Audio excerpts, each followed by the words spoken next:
भगवान ने कहा कि इनकी चिंता करने का ही नहीं, जो हो रहा है सो होने दे। अच्छा हुआ तो खुश नहीं होना, बुरा हुआ तो दुख नहीं मनाना। जो हो रहा है उसको दृष्टा भर के देखता रहना, अपने आप सूख जाएंगे। भगवान यहाँ कह रहे हैं अर्जुन, अनादि होने से और निर्गुण होने से यह अविनाशी परमात्मा शरीर में स्थित होने पर भी वास्तव में न तो कुछ करता है और न किसी में लिप्त होता है।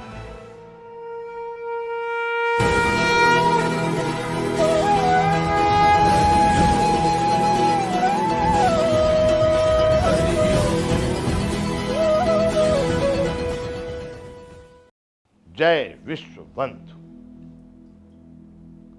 संपूर्ण गीता ज्ञान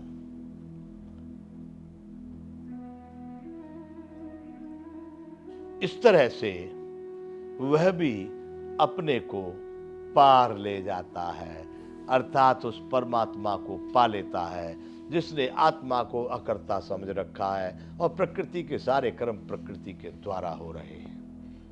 बंधुओं, आसान नहीं है जिस तरह से मैं बोल रहा हूं या कोई सुन रहा है, लेकिन इसका बार बार ये बात अर्जुन ने कृष्ण भगवान को कही थी, चंचलम मनः कृष्ण प्रमाथि बलभद्रम, आसान नहीं है। तब भगवान ने कहा था अभ्यास योग्य न कौनते है, अरे तू अभ्यास कर, बराबर अभ्यास कर, बराबर अभ्यास कर।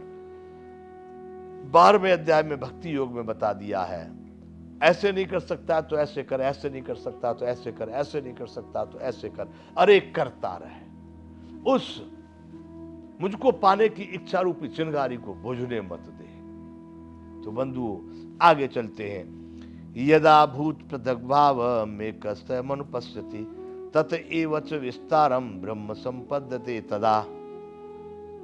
जिस क्षण यह पुरुष भूतों के पृथक पृथक भाव को एक परमात्मा में ही स्थित तथा उस परमात्मा से ही संपूर्ण भूतों का विस्तार देखता है, उसी क्षण वह सच्चिदानंद घन ब्रह्म को प्राप्त हो जाता है। अभिप्राय के भूतों के पृथक पृथक भावों को, कितने प्रकार के पक्षी, कितने प्रकार के जानवर, कितने प्रकार की सृष्टि में रचना, कीड़े मकोड़ों से लेकर के नवचर जलचर सलचर, ये सभी परमात्मा में ही स्थित है। इनमें जो भी जीने की प्रक्रिया हो रही है, जो जीवन है, जो आत्मा है, वह स्वयं परमात्मा ही है, अर्थात ये सभी उस परमात्मा में ही सन्निहित है।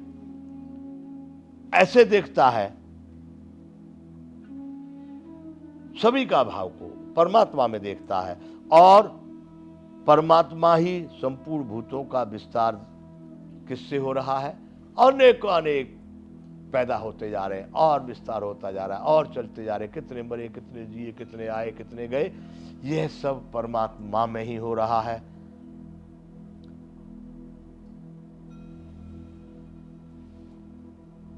इस प्रकार का जिसका भाव है कि जिस मनुष्य के निश्चय में ये बात है कि संपूर्ण भूत परमात्मा में है और परमात्मा के द्वारा ही संपूर्ण सृष्टि का विस्तार हो रहा है जड़ चेतन का, उसी क्षण वह सच्चिदानंद घन ब्रह्म को प्राप्त हो जाता है। अर्थात उसकी नजर में न कोई अच्छा रह गया, न कोई बुरा, न कोई चर रह गया, न कोई अचर, यानी संपूर्ण परमात्मा ही। अलग अलग पृथक पृथक भावरे, गधे घोड़े कुत्ते शेर जो भी है वो सब परमात्मा में ही है और परमात्मा सब में है। जब इस प्रकार की धारणा जिसकी बन जाती है, वह परमात्मा को प्राप्त हो जाता है। अनादित्वांतर्गुणत्वात् परमात्मा व्ययम् शरीरस्थोपि कौन्तेय न करोति न लिप्यते। अनादित्वा त्रिगुणत्वा परमात्मा यमव्ययः।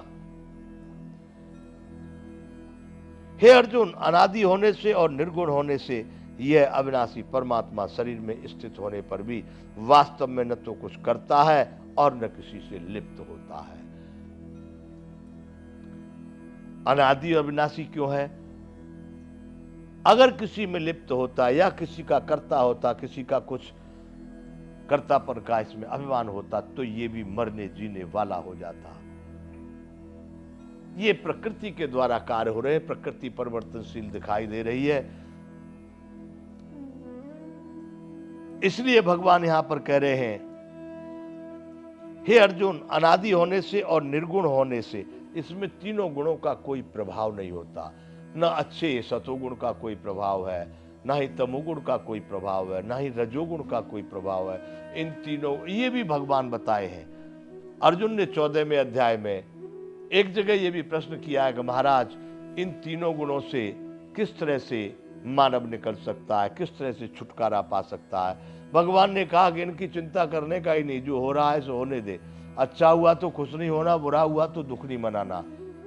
जो हो रहा है उसको दृष्टा बन के देखता रहना, अपने आप छूट जाएंगे। भगवान यहाँ कह रहे हैं, अर्जुन, अनादि होने से और निर्गुण होने से यह अविनाशी परमात्मा शरीर में स्थित होने पर भी वास्तव में न तो कुछ करता है और न किसी में लिप्त होता है। अनादि है। ये तो सब आदि अंत वाले जितने भी कार्य हो रहे हैं, बनना बिगड़ना अभी शुरू हुआ, अभी तो वो उसमें कैसे हो सकता है, क्योंकि वो तो अनादि, वो तो पहले से था ही। ये बिगड़ने की स्थिति थी, इससे पहले था, बनने की स्थिति थी, इससे पहले था, चालू स्थिति इससे पहले था, तो इसमें लिप्त वो कहाँ है। ये तो सब उसके होते हुए अपने आप स्वाभाविक रूप से चल रहा है। ये प्रकृति तीनों गुणों के द्वारा संचालित है। और निर्गुण होने से इसमें तीनों गुणों का कोई प्रभाव नहीं।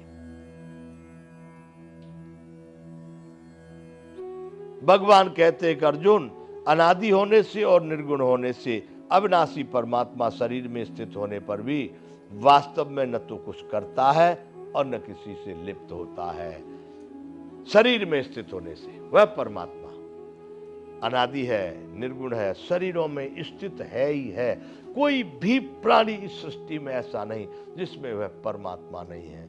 बंधुओं, उस परमात्मा को समझने का प्रयास करो तो दर दर भटकने का काम खत्म हो जाएगा। इधर से भागना, इधर से भागना, इधर याचना करना, इधर गिड़गिड़ाना, उधर जाना, ये उस परमात्मा को न समझने का कारण, उसके लिए न समर्पण करने के कारण, उसको न भजन करने के कारण ही आज मानव की स्थिति ये है कि हर मानव बड़े तनाव, दबाव, चिंता, भय, रोग आदि से ग्रसित होकर के एक दयनीय स्थिति को प्राप्त होता चला जा रहा है। भगवान ने यहां पर कह दिया, अर्जुन, अनादि होने से और निर्गुण होने से अविनाशी परमात्मा सभी शरीरों में स्थित होते हुए भी वह न कुछ करता है और न किसी में भी लिप्त होता है। अर्थात वह कमल पत्र की तरह से, कमल पुष्प की तरह से निर्लेप है। जिस तरह से जल में, कमल के पत्ते पर आप जल डाल के भी देखिए, फिर भी उसकी बूंदें पारे की तरह से इधर उधर को बह जाएंगी, लेकिन उसको पकड़ती नहीं है। वैसे ही वह परमात्मा कहीं किसी से लिप्त नहीं है, वह सदैव स्वतंत्र और आनंदित है। यथा सर्वगतम स्वच्छादाकाशम नोपलिप्यते सर्वत्रावस्थितो देहे तथात्मानोपलिप्यते।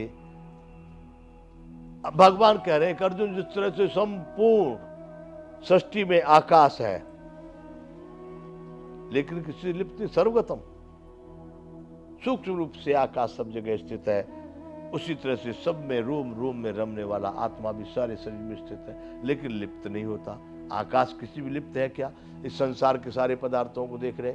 तो भगवान ने कहा, यथा सर्वगतम स्वच्छम्यादाकाशम नोपलिप्यते सर्वत्रावस्थितो देहे तथात्मानोपलिप्यते। जिस प्रकार सर्वत्र व्याप्त आकाश सूक्ष्म होने के कारण लिप्त नहीं होता, वैसे ही देह में सर्वत्र स्थित आत्मा निर्गुण होने के कारण देह के गुणों से लिप्त नहीं होता।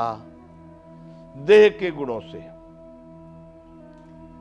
ये तीन गुणों से संचालित और निर्मित हो रहा है शरीर यानी प्रकृति, लेकिन वह आत्मा निर्गुण है।